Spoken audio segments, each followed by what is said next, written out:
Well, hi, and welcome to Rebuilding My Health. Today, I have Amanda Diamond here to chat with us about her health story. Welcome, Amanda. Thank you. Thanks so much for having me. I'm really excited about the platform that you've put together and how you're sharing people's stories and amplifying people's voices. So I'm just really happy to be a part of that. Hey, thank you for that. So glad to have you here. Would you start by introducing yourself? So I'm Amanda Diamond. I'm a health coach and functional nutrition coach, and I've been supporting people with their nutrition and lifestyle habits for the last 10 years. I work with people who mostly have chronic illness, chronic symptoms. Maybe they have a diagnosis or maybe not, but help educate people on how they can support their bodies through nutrition, through habits, even despite these diagnoses that they may have. Okay, awesome, great. So let's go back to kind of the start of your health journey, your mid 20s. It sounds like when things started happening. What was life like during that time? And yeah, what were you experiencing? Yeah, so that's a great question. Life was crazy at that time for me. So I started experiencing symptoms after the birth of my first child. But if I look back at the snapshot of the 5 or so years before that, um, I had joined the military when I was 19 years old. So I left home and went to basic training and spent a year doing different courses around the country. And then immediately started in my first posting workup training for deployment to Afghanistan. And so at 21, I was deployed to Afghanistan for 9 months. And obviously, that tour had um, a whole assortment of stress and fatigue and doing night shift and challenges with eating and sleeping and all of the things. It had a major impact on my body, on my nervous system. And I came home and ultimately realized that this long-term military life was not for me. It was not the place that I wanted to stay as a long-term career choice. So I put in my release documentation and released from the military. And then shortly thereafter was pregnant with my daughter. And it's funny because at the time when you're 23 years old and experiencing these weird symptoms, these digestive symptoms and things that just keep kind of getting worse and it's getting disruptive for your life. And I'm a young mom to, a baby. Um, you don't quite see the full picture. You don't quite see the pieces coming together. And yeah, I certainly didn't understand that all of the stress and trauma and hardship that I put my body through for those 5 years um, would be creating this ripple effect of health consequences. I did not see that at Mhm. all. I was just experiencing these symptoms, going to the doctor, not really getting the answers I was looking for, feeling confused, and just trying to navigate the day to day. Mhm. Yeah, right, right. Yeah, that is a lot for your body to go through over a few years to be in the military in Afghanistan, especially, and then have a baby. That's a lot. And I imagine being in Afghanistan, yeah, it was. like probably emotionally challenging, physically challenging, probably in every way. It was a challenge. Yeah, absolutely. And we were, I mean, anybody who is in any sort of service career um, is taught to challenge themselves and push themselves past what we believe we're capable of. That's part of the job is, Mm. that kind of mission before self attitude. And in a lot of ways, I'm thankful for that because the resilience that built in me, in my mind, in my mindset, what was fabulous, was fantastic. But looking back in hindsight, we were we were taught to just keep pushing ourselves and never taught how to properly support ourselves, whether that's like any sort of recovery type activities, whether that's through food or sleep or stress relief techniques, anything like that. And so this is something that I see in the people that I work with, maybe not to that extent, but I see the same patterns in the moms that I work with who've just been pushing themselves with deadlines and children and relationships and all of the things for years and never taking the time to really learn how to support themselves. Right. Right. Yeah. Yeah. Yeah. It's interesting. Yeah, we do have kind of yes, this push ourselves mentality, especially Americans, I think. I don't know. It feels like it's worse here than in other places. The culture, what doesn't kill you only makes you stronger sort of attitude. Yeah, And it does it like challenging things like, do build resilience, but it feels like they often also leave a mark, like take a toll that you have to address, at the time and after you've gone through some stressful things. yeah. So you were experiencing a lot of digestive symptoms, sounds like. And at what point did you get a diagnosis? It took me about 2 years from the time that I started. And the symptoms were multifaceted. They were not just digestive Mhm. symptoms. But of course, we kind of are taught to silo these symptoms individually. So we weren't looking, I definitely wasn't looking at things as a holistic picture at the time. It was, I was experiencing symptoms of anxiety, and so I was put on a medication for anxiety.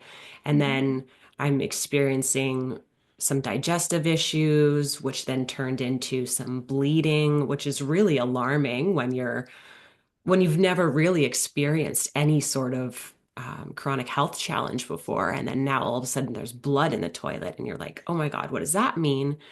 Um, and then all the while trying to navigate our failing healthcare system, which is sit and wait and sit and wait and sit and wait. And you're waiting for doctor's appointments and you're waiting for test appointments and you're waiting for referrals to specialists. And I actually read a statistic that said the average autoimmune patient, it takes about 3 years and 3 to 5 doctors to receive a diagnosis of an autoimmune condition.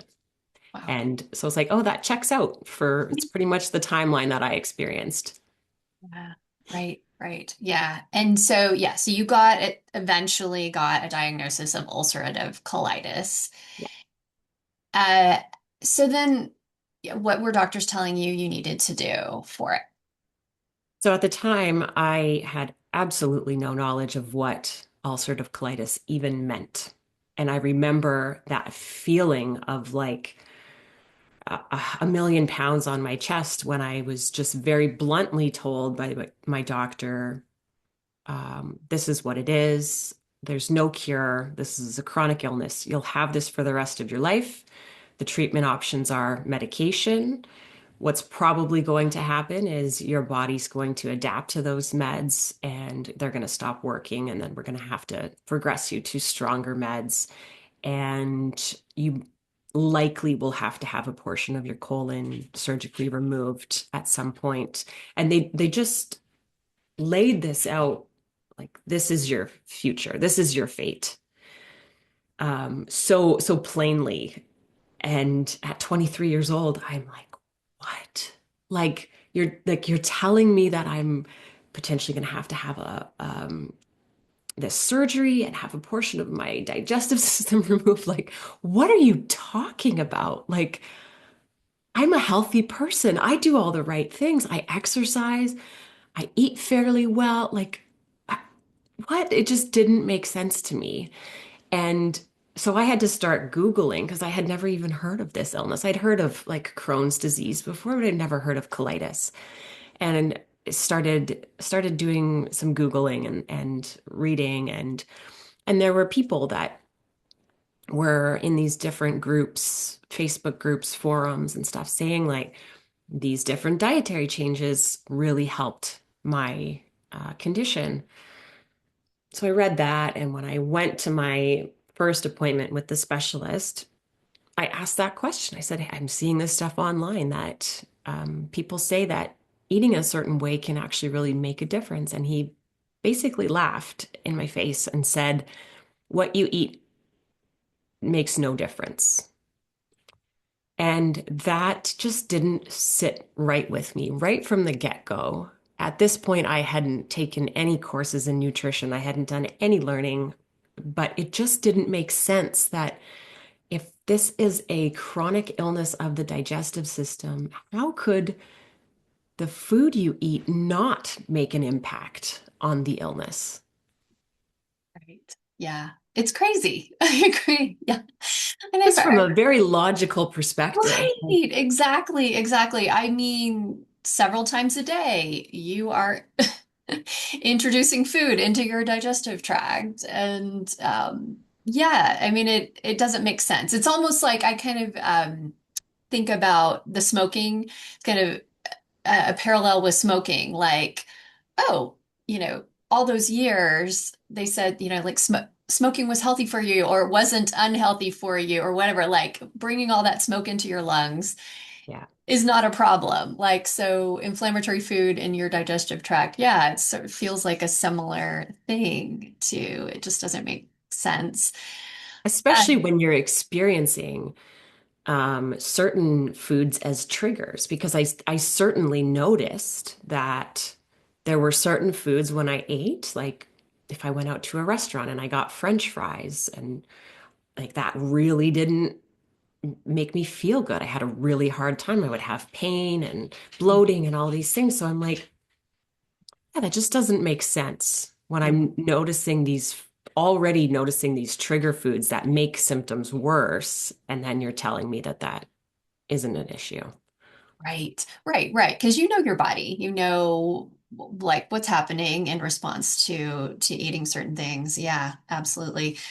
And so did you try some of the medications in the short term, or kind of where did you go Yeah, from I there? was I was very much afraid at the beginning. Like I said, being told this is what is going to happen to you. So they put me on three different types of medications, including like a steroid and different anti-inflammatories. And I was doing all the things and being diligent and um, taking these three different meds, which basically just took the edge off of my symptoms. It didn't really provide relief. It just kind of dampened things a little bit so that life was manageable. Um, but I had separated from my husband and I was a single mom and I was starting a business and I had no health insurance. And so I was paying for those medications out of pocket. And it was hundreds of dollars a month to just have slight relief. And I was like, I did that for probably the first 2 years. And the long-term use of the steroids became problematic. And I started experiencing side effects from the steroids. And I think one of the scariest moments was I started having ocular migraines as a side effect from the prednisone. And if anyone's ever experienced an ocular migraine, it's very scary. I had no idea what was happening. I all of a sudden developed this spot in the center of my field of vision that just grew and grew and grew. And it was before any pain started in my head. I'm not able to see. There's this spot that isn't going away. And I had to leave work. And I actually remember driving home and then realizing I probably shouldn't have drove home at that moment because I couldn't see and I had no idea what was going on. And um, they would try to taper me off of the prednisone, and then my symptoms would just come roaring back in. So they would up my dosage again, and we just played that back and forth game for months. And I was living in my hometown in Northern Ontario, this small community that really didn't have a lot of alternative options. Um, and it was my mom that told me our neighboring community had got a naturopathic doctor, a first naturopathic doctor in the community. This was an hour and a half drive away from where I was. And she's like, I think you should make an appointment, like get another opinion. What do you have to lose? You're paying hundreds of dollars a month. What's another $200 consultation fee to just see what she has to say? And yeah, ultimately that appointment changed my life completely. Oh, And I remember just sitting down with her and the fact that she spent over an hour with me in our first consult and asked me all of these questions. And that's when I started to actually think about the link between all of the things that had been going on in my life and then the result in my health, because she started asking me those questions. And I remember her saying at the end of our appointment, like, I'm gonna have you feeling better soon. And I just broke down crying because I was like, this is the first practitioner that's actually given me any sort of like positive hope that I'm going to be able to turn this around and feel better.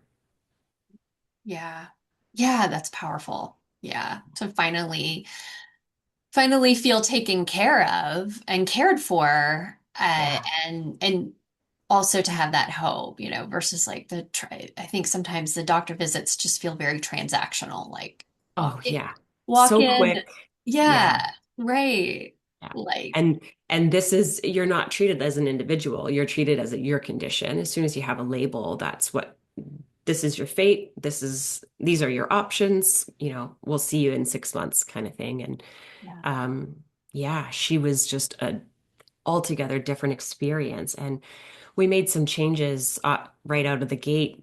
And I don't, it wasn't even anything profound. It was, I started an elimination diet. I started eliminating some foods to kind of figure out what those food triggers were, and start to manage the inflammation a little bit more. But she made very simple recommendations to do with stress management and sleep and just like very foundational things that I needed to do to look after myself better.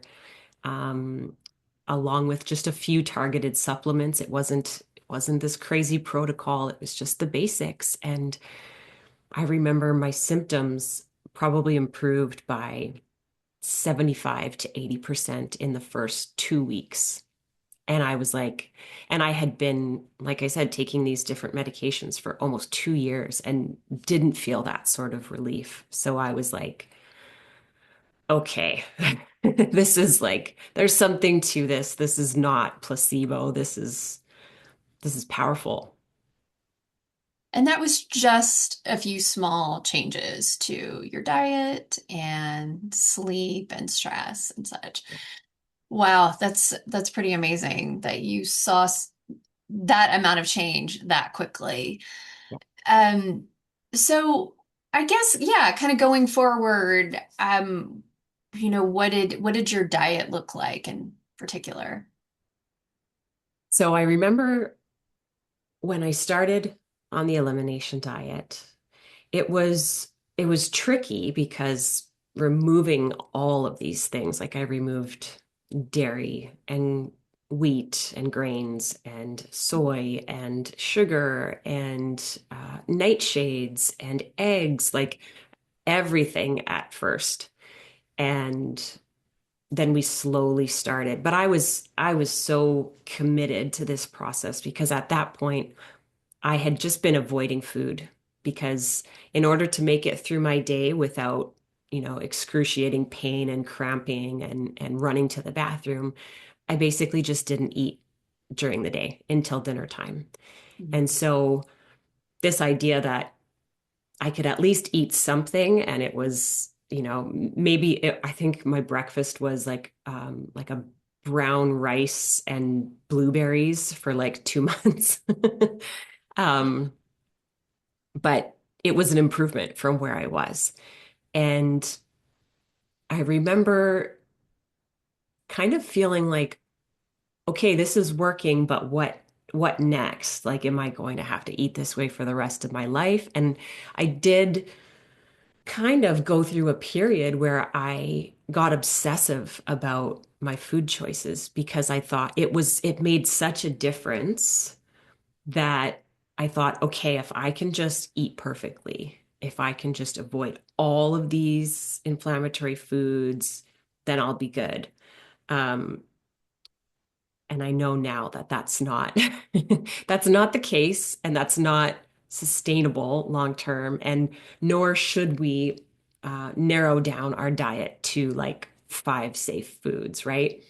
And it's a process of adding things back in and choosing the right forms of like fiber, for instance. Because with IBD, fiber is a really big thing. That's, I think, the one piece of dietary information my doctor gave me was avoid fiber, eat white bread. And I'm like, well, that doesn't make sense because everybody who talks about health says we need more fiber. So, like, huh? So navigating that and figuring out the intricacies of a healthy diet for a person with chronic illness is actually what led me to go back to school because I wanted to understand this fully. I wanted to understand what was happening in my body. I wanted to understand the effect that food was having on my body. And so I went back to school and took my health coaching course first, and then continued on with several nutrition training courses after that. And um, yeah, it was definitely a process over several years to get to where I am now, where I feel very free and very much able to eat what I want for the most part. Yeah, it took years to build up to that point. Right, right. Yeah. So, and when you say years, it was kind of like years of healing or trying different things, basically. Yeah, years of learning about food, years of learning about my body, also unlearning all these things. Like I used to classify myself as a perfectionist, and if something was worth doing, it was worth doing right. And I would just hold myself to these very high standards from everything from, the condition of my house to the meals that I made to the work that I did.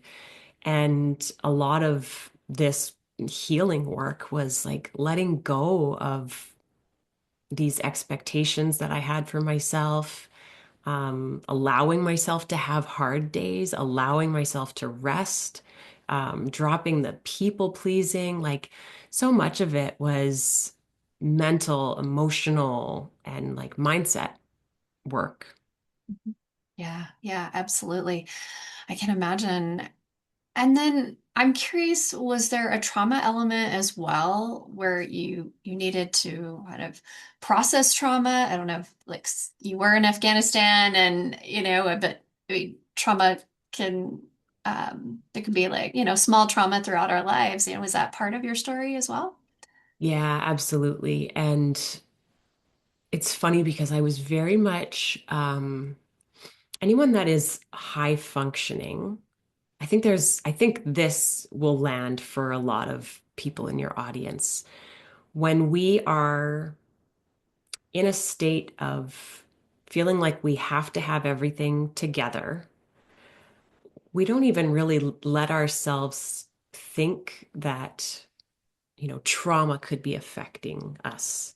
And that was me. I experienced some anxiety, some depression after my tour, but I was very dismissive of it. I was not even willing to think that I could possibly have PTSD or any sort of trauma related aftermath because I was high functioning. I had this baby and I was a mom and I was starting over and I was starting a business and like I didn't have time to have PTSD, you know. And my sister made a comment to me once because she worked in mental health and addictions and she said like, "Well, you have PTSD." And I was like, "I do not." Like, how dare you? And as if it was like a weakness, you know? And I understand it very differently now, that it's not a weakness and that the way our nervous systems react to situations in our life is not our fault. It's not a lack of strength or resolve. Um, it's a physiological process. And so in learning about nutrition and learning about kind of holistic lifestyle habits, um, I learned that looking after and caring for your nervous system is a habit just like anything else. And it's not just deep breathing or meditation, that there's actually a physiological reaction that's happening in our body, and that our nervous system needs nourishment, just like the rest of the processes in our body. And so, learning things like the nervous system is very dependent on minerals, and your mineral status is very much tied to your stress status because stress depletes minerals in your body and things like that. So, learning um, this is not trauma is not something that just exists in your head. It exists in your body and it affects all of these processes in your body. And that was just years of learning about the body, the systems in the body, and how everything works together. Right. Yeah. Yeah. Yeah, it's an education. It takes a long time to sort of understand all of that and experience it yourself and try things and all that. So you found you needed to support your body physically, like maybe within mineral support, etc. In terms of the right, like kind of the trauma, did you do some work for that as well? Haven't explored as much in the way of like somatic therapy as I would like to. Um, Going to therapy over the years definitely has helped me gain an awareness of what's happening in my body and kind of layer by layer, like look at those situations and gain an understanding like, yeah, that obviously affected you. And there's more than one layer to that. And um, I don't know if we ever really get over some of these big traumas or if we ever really move through them.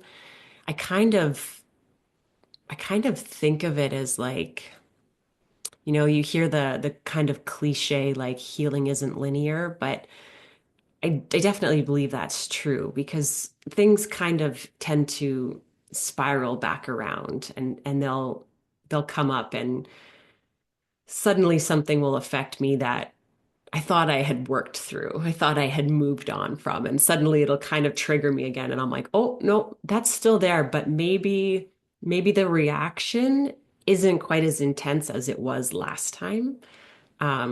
Where these things that kind of affect us tend to become more like echoes than, a big, loud thing that disrupts your life. Right. Yeah. Yeah. Yeah, that makes a lot of sense. And I think maybe it's when they kind of come back around and you're reminded of them or they surface again. Yeah, it's kind of about how you take care of yourself in those moments, just like acknowledging that you're feeling this way or this is coming up and yeah, kind of taking care of yourself. And it sounds like that has been a huge part of your story and your journey is just, yeah, learning how to be gentler with yourself and more aware of what you need and what's happening at the time.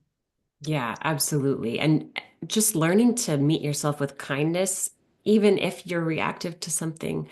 I had this experience a couple years ago actually that really opened my eyes.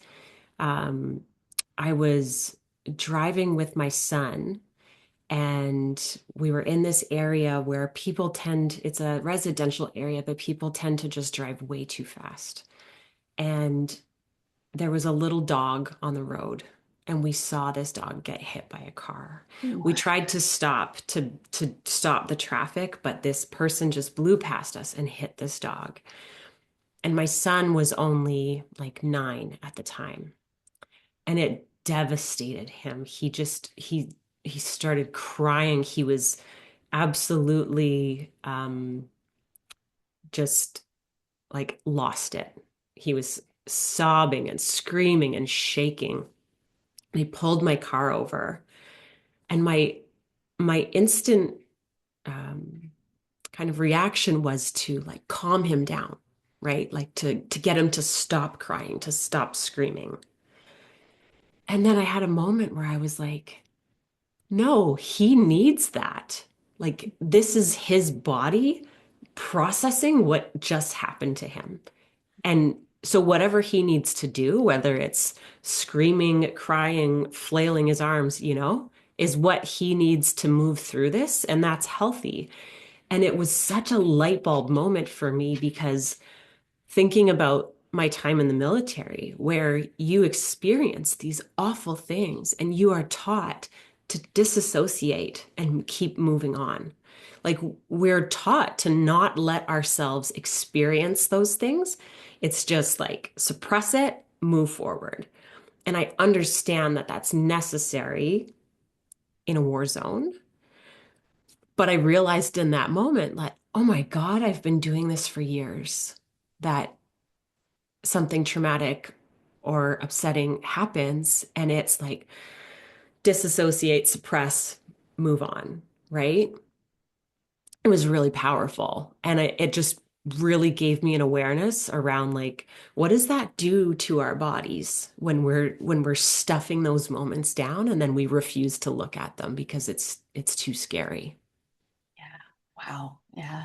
What a powerful example. And also, like, just such a gift for your son that you recognize that and could just, let him be present with that. And Yeah. yeah. Wow. And I think that this awareness that we're seeing in the wellness community and online, where people are talking about these things and teaching like somatic healing and teaching like that this energy goes somewhere in it if it gets stuck in our body and we're Mhm. not letting it go somewhere else, then it is creating an impact. And I just like to think that future generations are going to be so much better off to have this kind of knowledge and look at things differently. Yeah. Yeah, for sure. For sure. Absolutely. I would hope that we Yeah. are, yeah, kind of becoming smarter as a society around all of these things. Yeah. So, um, okay. So Amanda, I want to just kind of touch back on like the key game changers for you, really, where, we've talked a lot about the stress management, the self-care. How ultimately, like, what does your diet look like today? And, are there any other pieces that you feel like are important that we haven't talked about? So if I think about like key game changers and the things that really made the biggest difference for me, is the foundational things that we skip over because we think we're too busy. So, like I said, I did end up in that kind of in the weeds for a little bit where I just thought I could just micromanage my diet and then everything would be great. I learned that ultimately that's not true. That's not the case. And diet has a huge role, but it's not everything. And so if you're trying to micromanage your plate, but you're not getting enough sleep, like sleep is so foundational. And we, like you said, kind of that hustle culture mentality, we push it off like it's just another thing on our to-do list that yeah, I know I need to get more sleep, but we minimize it. And the stress management piece, I remember in that kind of initial plan for my naturopath, she had a sheet that said, something about stress, and that stress was a huge trigger for colitis, and as it is with a lot of chronic illness. Um, and it was like, try to manage your stress. But what does that mean? Like, I don't even know what that means. What does that look like on like a day-to-day basis? Right. And so that again was something that I just kind of dismissed at the beginning. I was like, yeah, stress management. Okay, tell me what to eat, or like give me some supplements, which I think is common for people, um, because those are the things that we can control more easily. And so I feel like that came back around a little later when I really started to notice that um, my I could almost reverse a flare up just by taking really good care of myself, like by sleeping, by doing some breathing exercises, by meditating. Like I could turn things around just with by working on calming my stress response. And I was like, oh, okay, I think I need to give this a little more attention. Um, so it's very much been, like I said, in layers over the years of um, recognizing that there isn't a perfect protocol that's going to get you to be healed in a matter of weeks, right? It's learning and it's layering on these different things and kind of focusing on one thing at a time and building that habit in to be more solid in your life and then progressing on to the next thing. And that's kind of what I've done bit by bit. And now I'd like to say that I eat whatever I want now. Like I don't follow a strict diet. I don't eat in a strict, anti-inflammatory protocol or anything like that. Um, but that being said, I know my body so well that I know what I can get away with and what's too much. I know the things that I should avoid entirely because they just make me feel like crap. And I know the things that I can have the odd indulgence and I'll feel okay. And I know that straying from my habits in too many areas, like travel, I love to travel, but travel is always a trigger for me because if I'm going somewhere and there's like a time change and it's disrupting my sleep routine or I'm not getting as much rest and maybe I'm eating different foods and it just kind of becomes too much change all at once and quite often it'll show up in my body in the way of symptoms and so I will take a trip somewhere and then when I come back I really just have to like get back into my routine, eat well, treat myself well, and give myself time to kind of acclimate again. And so it's ongoing. Yeah, right, right. Yeah, yeah. And yeah, so important what you said about like just knowing your body really well and knowing like where you can occasionally like push a little bit or like have a little cheat, but then come back to or maybe I shouldn't say cheat, but yeah, just kind of like let it be a little bit in flux and not so rigid. But yeah, kind of what you need to do to stay in that stable range and bring yourself back to that stability after something like travel. Yeah, I have the same experience with travel. I love it, but it's hard. Yeah, for sure. Yeah, it's you love it, but it's you know that it's a trade-off. You Yeah. know that there's going to be some disruption there, and I've gotten to the point where I anticipate it now, and Mhm. it's Yeah. easier to deal with. But yeah, Yeah, exactly.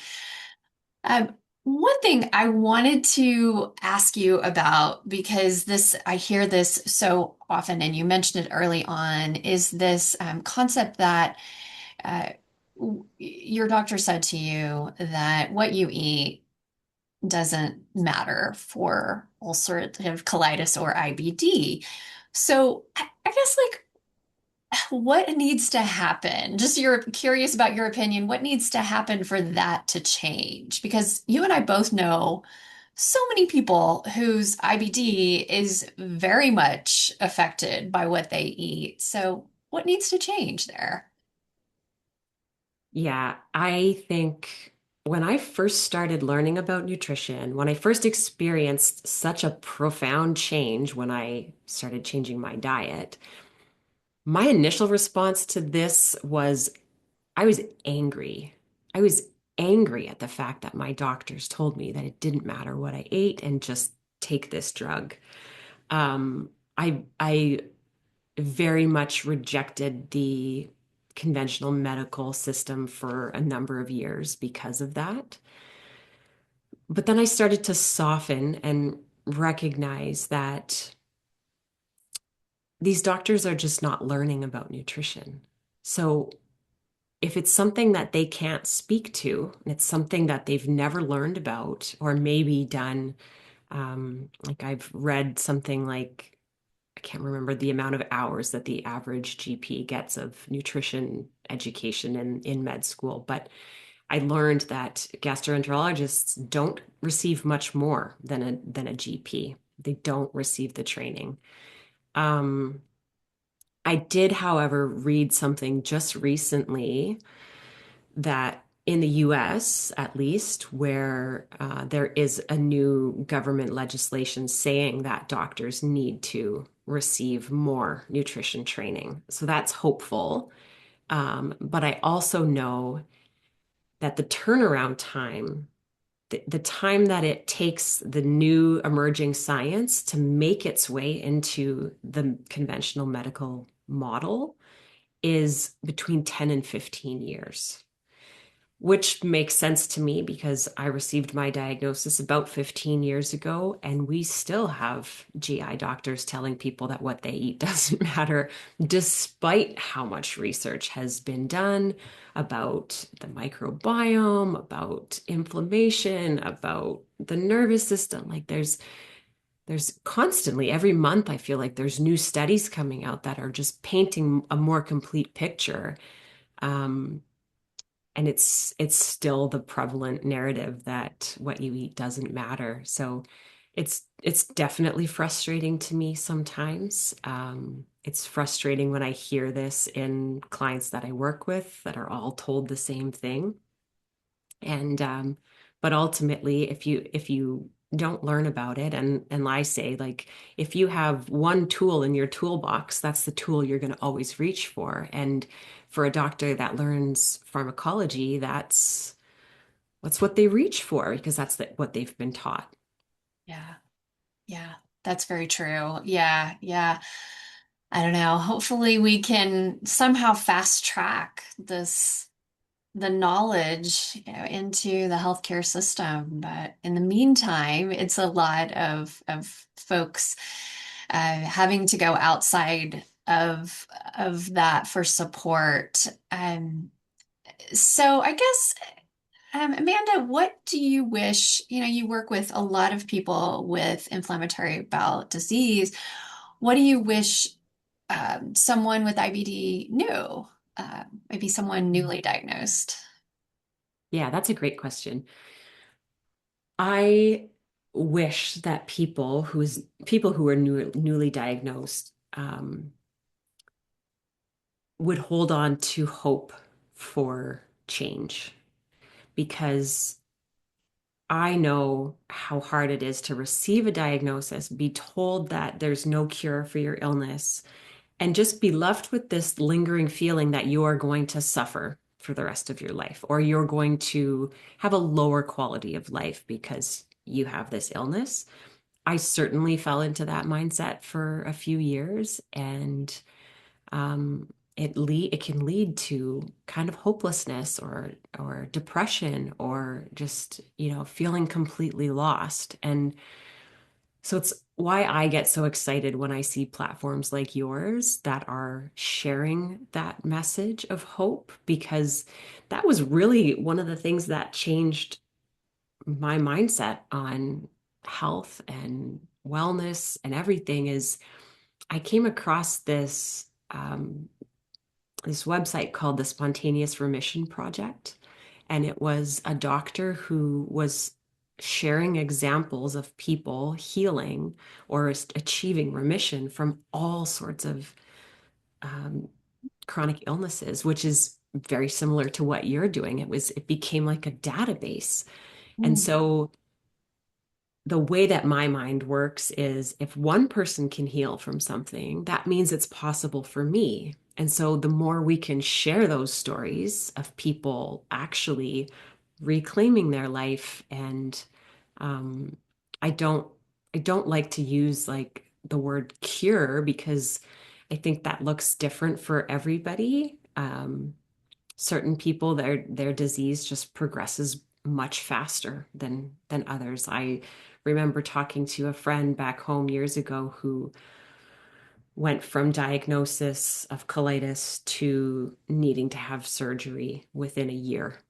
And sometimes that happens. So we can't we can't paint everyone with the same brush and say, "Oh, if you just change your diet, you'll be fine." It's not that simple. It's very nuanced, but ultimately, I think there's way more that we can do to feel better than we've been led to believe.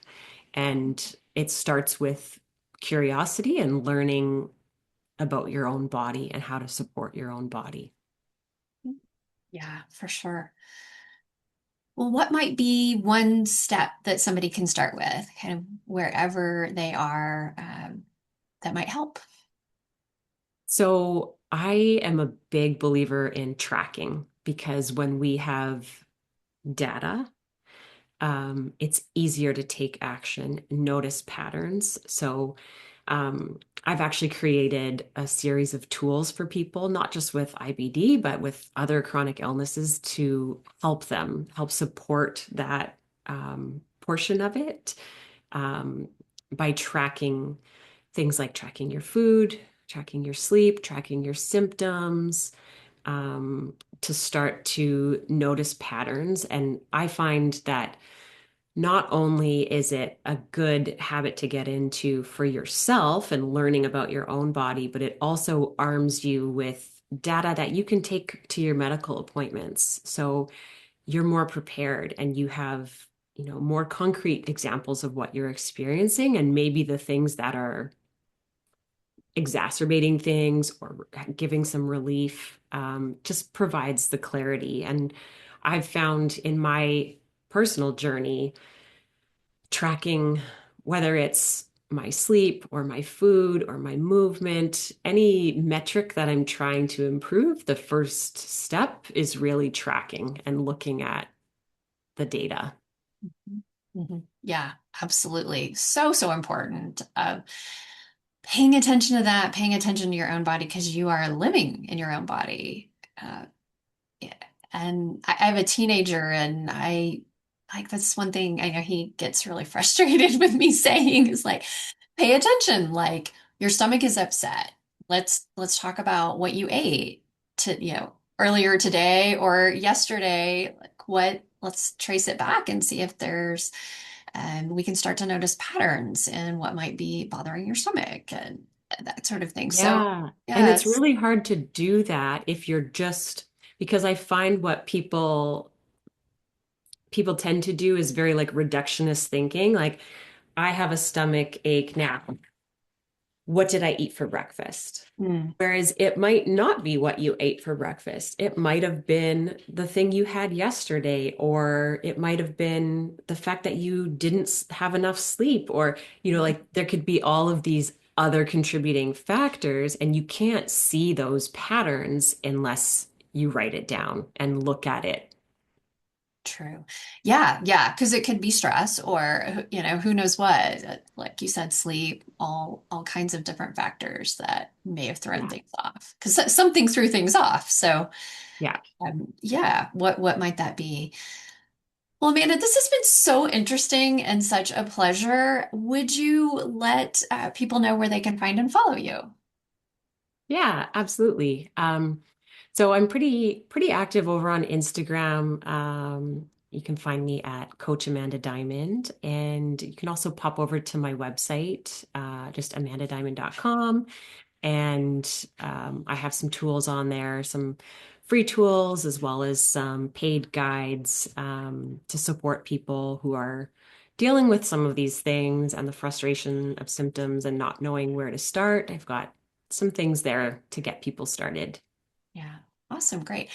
And you have a really informative podcast as well called The Healing Chronicles. I'll add Yeah. that I recently started listening to and am enjoying. So, Yeah, it's kind of that same vibe of what you're doing and just kind of talking to people about their healing journeys and the things that they've experienced and kind of amplifying those voices that healing is possible. We love to do that over on the podcast. yeah, yeah, awesome. So definitely check out her show. Well, Amanda, thank you so much. I really appreciate your time and your sharing your story and all your wisdom that you've gained over the past 15 years. I know it'll help folks. Yeah, thanks so much for having me. I appreciate the invitation. And just once again, I love what you're doing. And I think it's what people need more than ever. And if if the medical narrative is slow to change, at least we can have a voice and share our experiences and kind of amplify that message. Yeah, absolutely. Thank you.